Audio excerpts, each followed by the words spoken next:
Welcome to the screen. आज हम lesson 24 discuss करने जा रहे हैं, लेसन नंबर 24। और आज का हमारा टॉपिक है what is business valuation. Business valuation होती क्या है और बिजनेस वैल्यूएशन करते कैसे हैं। सबसे पहले मुराद कि बिजनेस वैल्यूएशन क्या चीज़ है। जब आप किसी भी कंपनी में इन्वेस्टमेंट करना चाहते हैं, किसी भी कंपनी के शेयर खरीदना चाहते हैं, तो आपको ये पता होना चाहिए कि इस कंपनी की वर्थ क्या है।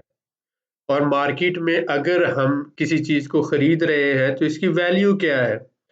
जैसे फर्ज करें कि आप कोई घर खरीदते हैं, तो कोई जो मालिक मकान है आपसे 50 लाख रुपया मांग लेता है।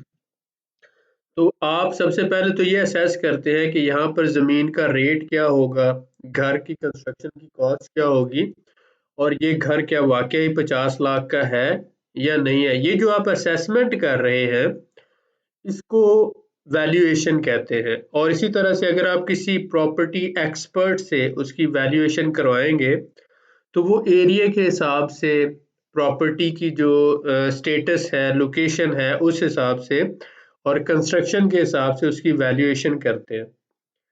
तो वैल्यूएशन एक पूरा प्रोसेस होता है जिससे हमें पता चलता है कि ये जो डील हम कर रहे हैं, क्या ये वाकई सही है, और जो चीज़ हम खरीद रहे हैं, जितने की हम खरीदने जा रहे हैं, क्या उतने की ये है भी या नहीं है।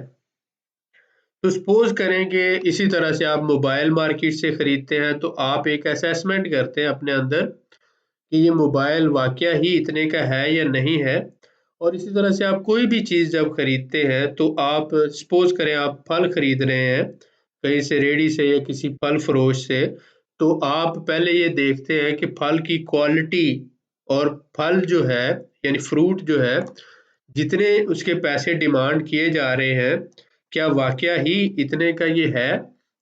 तो वो फल का टाइम आप देखते हैं, यानी किस वक्त जो है सीजन के हिसाब से कब सेल किया जा रहा है, और उसकी क्वालिटी असेस करते हैं। और उसके बाद जो दुकानदार आपसे पैसे मांग रहा है, आप अपने अंदर एक प्रोसेस करते हैं और उसके बाद फिर आप उस फल को खरीदते हैं, अगर आपको समझ आती है कि ये वाकया ही इतने का है। तो ये तो एक वैल्यूएशन का प्रोसेस होता है जो आप रोजाना करते हैं, फल खरीदते हुए, सब्जी खरीदते हुए, घर खरीदते हुए, मोबाइल खरीदते हुए, गाड़ी खरीदते हुए, या कोई भी खरीदारी करते हुए आप ये वैल्यूएशन का प्रोसेस करते हैं। अब यही प्रोसेस होता है जब हम किसी कंपनी के शेयर खरीदते हैं, तो हम उस कंपनी को इवैल्यूएट करते हैं। अब ये वैल्यूएशन किस तरह से करनी है, इसके 6 मुख्तलिफ तरीके, यानी 6 डिफरेंट मेथड्स हम आज इस वीडियो में डिस्कस करने जा रहे हैं। लेकिन इससे पहले हम ये डिस्कस करेंगे कि बिजनेस वैल्यूएशन होती क्या है और इसकी ज़रूरत क्यों महसूस होती है। आप ये देखें कि business valuation is a general process of determining the economic value of a whole business। किसी भी बिजनेस या कंपनी की जो कीमत होती है, वो असेस करने के लिए या उसका पता चलाने के लिए हम बिजनेस वैल्यूएशन का एक प्रोसेस करते हैं। और ये क्यों किया जाता है? वजह इसकी, या तो हम सेल करना चाह रहे हैं, हमें उसकी सेल वैल्यू का पता होना चाहिए, या फिर पार्टनरशिप पर्पस के लिए हम इसको करने जा रहे हैं, या टैक्स जो गवर्नमेंट ने उसके ऊपर लगाना होता है उसके लिए हम करने जा रहे हैं, या फिर फर्दर जो है प्रोसीडिंग्स, लीगल प्रोसीडिंग्स हो सकती हैं, उसके लिए रिक्वायर्ड है। तो जो मालिक होते हैं वो मुख्तलिफ वजूहात की वजह से वैल्यूएशन का प्रोसेस कर सकते हैं। अब इसके साथ साथ आप लोग जब बिजनेस में इन्वेस्टमेंट कर रहे हैं, तो आप भी जो है इसकी फेयर वैल्यू जो है बिजनेस की जानने की कोशिश करते हैं। फेयर वैल्यू क्या होती है? आप ये देखें कि मार्केट के हिसाब से एक ऐसी वैल्यू जिस पे कोई आपको ये ना कहे कि ये सौदा घाटे का आपने किया है, इसको फेयर वैल्यू कहा जाता है। अब ये फेयर वैल्यू आप फाइंड करते हैं और ये फिर वही बात आ जाती है, या तो सेल के लिए या फिर पार्टनरशिप के लिए, टैक्सेशन या फिर लीगल प्रोसीडिंग के लिए। अब यहाँ पर ये आ गया कि इसके डिफरेंट मेथड्स हैं। सबसे पहले तो ये मेथड है कि मार्केट कैपिटलाइजेशन हम चेक करते हैं कि मार्केट में कितना पैसा इस कंपनी के अंदर इन्वेस्ट हुआ है। दूसरा कि इसकी अर्निंग जो है वो कैसी जा रही हैं, उससे चेक किया जाता है। तीसरा बुक वैल्यू होता है। तो ये तीन अहम है, लेकिन आज की इस वीडियो में हम 6 डिफरेंट मेथड जो है वो डिस्कस करने जा रहे हैं। अब यहाँ पर ये चीज हम डिस्कस कर चुके हैं ऑलरेडी। अब business valuation that might include company analysis. अब ये सबसे अहम बात है कि कंपनी की मैनेजमेंट जो होती है, जब भी हम किसी बिजनेस को एनालाइज करते हैं तो कंपनी की मैनेजमेंट को भी देखा जाता है कि मैनेजमेंट एफिशिएंट है, अच्छी परफॉर्मेंस दे रही है, या एक्सपीरियंस है, या कॉम्पिटेंट है। तो ये मैनेजमेंट को भी कंसिडर किया जाता है, और उसके बाद उसके कैपिटल स्ट्रक्चर को और उसकी प्रीवियस अर्निंग के साथ साथ उसकी फ्यूचर अर्निंग को ये भी कंसिडर किया जाता है। मार्केट वैल्यू देखा जाता है और उसके एसेट्स कितने हैं, इन सारी चीजों को कंसिडर करते हैं। अब जैसे common approaches to business valuation क्या है कि हम फाइनेंशियल स्टेटमेंट कंपनी की चेक करते हैं। आम सबसे सादा तरीका ये है कि हर कंपनी हर 4 महीनों के बाद अपनी जो है 3 से 4 महीनों में अपनी फाइनेंशियल स्टेटमेंट इशू करती है। 3 मंथ्स होते हैं ऑलमोस्ट। 3 to 4 मंथ जो है एवरी क्वार्टर की फाइनेंशियल स्टेटमेंट जो है वो जारी की जाती है। इसके साथ साथ डिस्काउंटिंग कैश फ्लो जो होता है वो चेक किया जाता है, और फर्दर इसी तरह का प्रोसेस ये चलता है। अब यहाँ पर ये कौन से मेथड्स हम यहाँ पे डिस्कस करने जा रहे हैं। सबसे पहले तो इस बात को समझ लें कि estimating the fair value of business is an art and A science, यानी कि एक मुश्किल काम होता है फेयर वैल्यू को 100% फेयर वैल्यू को असेस करना, लेकिन हम 80% 90% तक एस्टिमेट कर सकते हैं। इस बात को आपने समझना है कि कभी भी किसी भी बिजनेस की 100% एक्यूरेट वैल्यूएशन करना, हालांकि दुनिया के जितना भी एक्सपर्ट बंदा हो वो नहीं कर सकता, क्योंकि इसमें बहुत से फैक्टर आ जाते हैं। जैसे मैंने बताया कि मार्केट, एक तो कंपनी की मैनेजमेंट आ जाती है, उसका कैपिटल आ जाता है, एसेट्स आ जाते हैं, ब्रांड इमेज आ जाता है, कंपनी की रेपुटेशन आ जाती है, पिछले सालों की ग्रोथ आ जाती है, फ्यूचर की ग्रोथ आ जाती है। ये सारी चीजों को कंसिडर करते हैं। तो फिर जाके हम एस्टिमेटेड वैल्यू निकाल सकते हैं, जिसको एस्टिमेटेड फेयर वैल्यू कहा जाता है, यानी कि तखमीनन या तकरीबन जो वैल्यू होती है। अब इसके जो मेथड्स हैं यहाँ पर हम जो डिस्कस करेंगे, मेथड्स ऑफ वैल्यूएशन, तो ये यहाँ पे 6 डिफरेंट मेथड्स आज हम आपके साथ डिस्कस करने जा रहे हैं। पहला मार्केट कैपिटलाइजेशन है, दूसरा टाइम रेवेन्यू मेथड है, तीसरा अर्निंग मल्टीप्लायर मेथड है, और इसके साथ साथ चौथा जो है डिस्काउंटेड कैश फ्लो मेथड, और पांचवा इसी तरह आप देख रहे हैं बुक वैल्यू का मेथड है, और छठा जो है लिक्विडेशन वैल्यू ये आ जाता है। एक एक करके हम चलते हैं।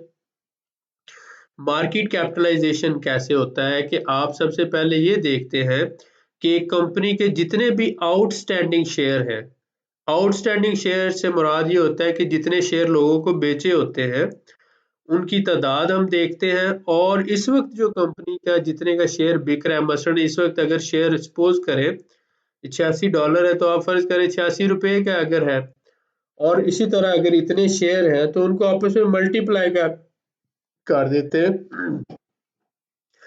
नंबर ऑफ आउटस्टैंडिंग शेयर्स को मल्टीप्लाई कर देते हैं इस वक्त जो प्राइस है शेयर की उसके साथ, तो हमारे पास उसकी मार्केट कैपिटलाइजेशन आ जाती है। ये एक मेथड है निकालने का। और आप सबको पता है कि मार्केट प्राइस जो होती है शेयर की, वो हमेशा या तो ज्यादा हो सकती है बुक वैल्यू से, या कम हो सकती है।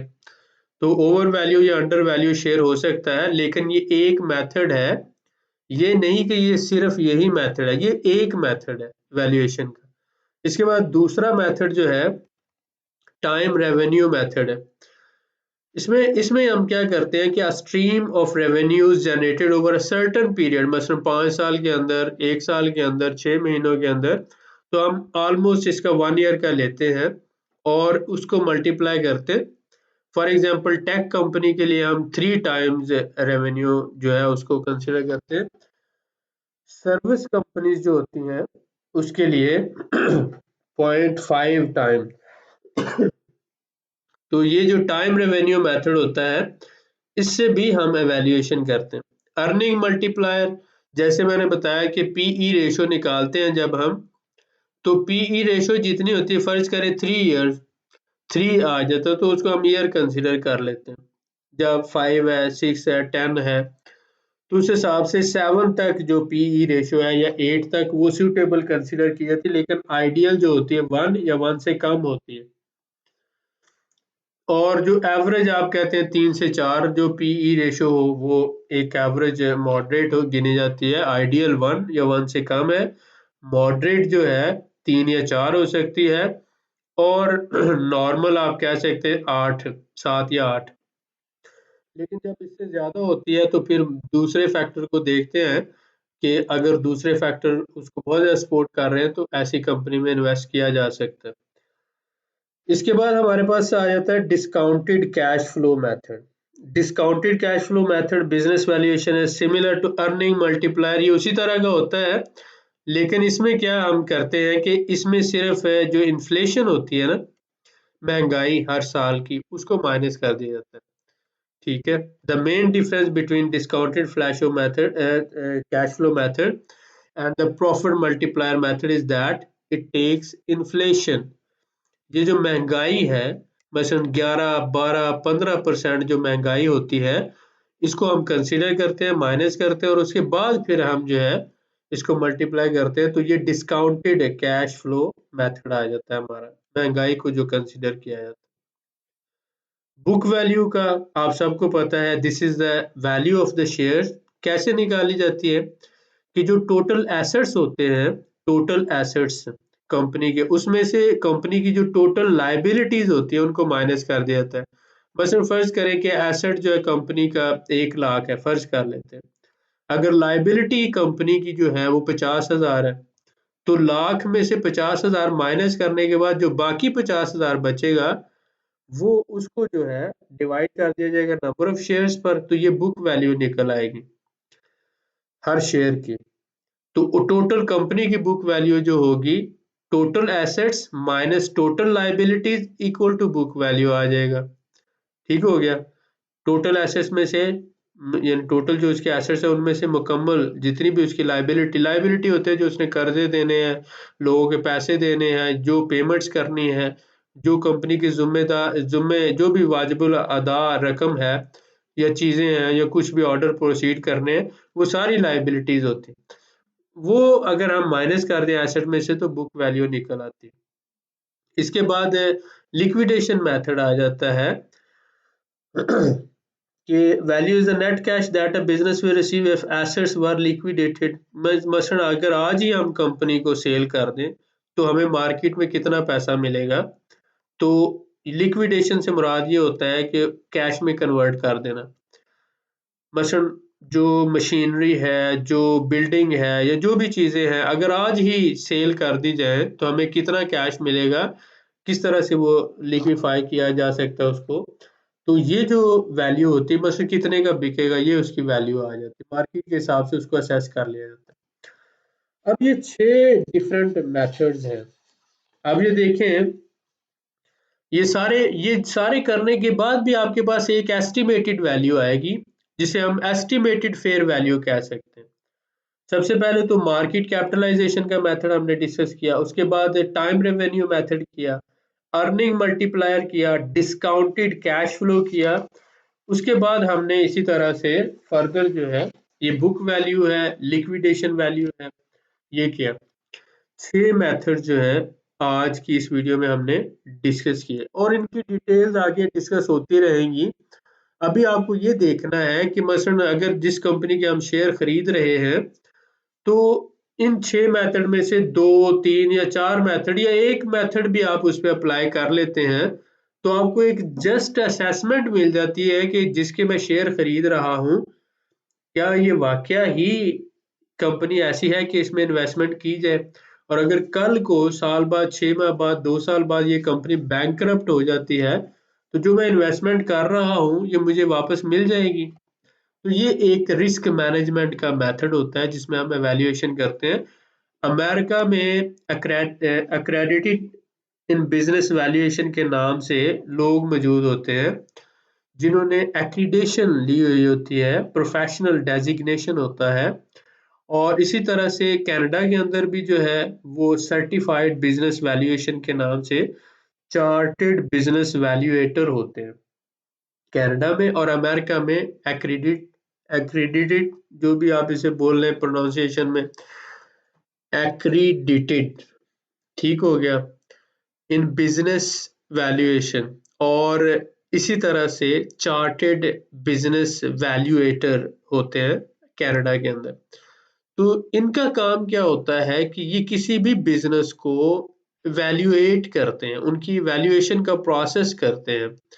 तो क्योंकि किसी भी बिजनेस में जब इन्वेस्टमेंट करना होती है या बिजनेस के साथ पार्टनरशिप करना होती है या बिजनेस के ऊपर लोन लेना होता है, तो वैल्यूएशन का प्रोसेस बैंक्स करते हैं या इन्वेस्टर्स करते हैं या दूसरे लोग जो है वो करते हैं।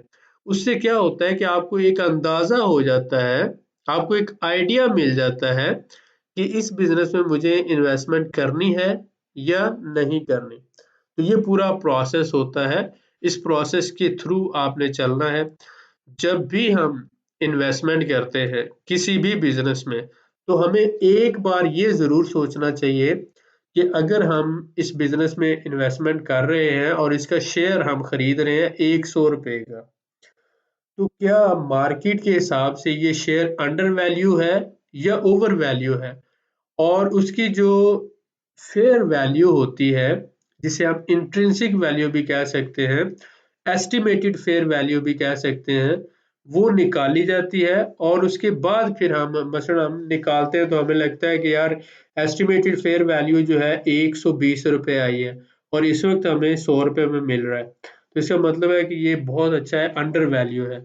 लेकिन अगर एस्टिमेटेड फेयर वैल्यू जो हमने निकाली अपने प्रोफेशनल मेथड से या एक्सपीरियंस से या कॉम्पिटेंसी से, वो आई 80 रुपए, यानी 80 रुपीज का, लेकिन इस वक्त मार्केट में 100 रुपए का बिक रहा है, तो इसका मतलब ये हुआ कि 20 रुपए महंगा है, तो ये ओवर वैल्यू है।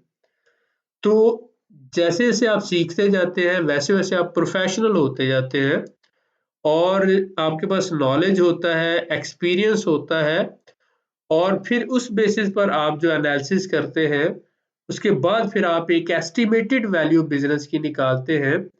उसको एस्टिमेटेड फेयर वैल्यू बिजनेस की कहा जाता है।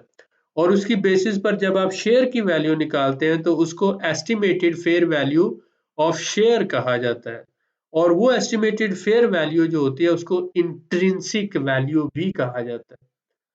तो ये सारी चीजें होती हैं, जैसे मैंने आपको बताया शुरू में, कि जब भी आप कोई चीज खरीदते हैं तो सबसे पहले तो आप अपने आप से पूछते हैं ना कि यार मैं अगर इसके लिए 1000 रुपया खर्च कर रहा हूँ तो क्या ये इतने की है कि इस पे 1000 खर्च करें।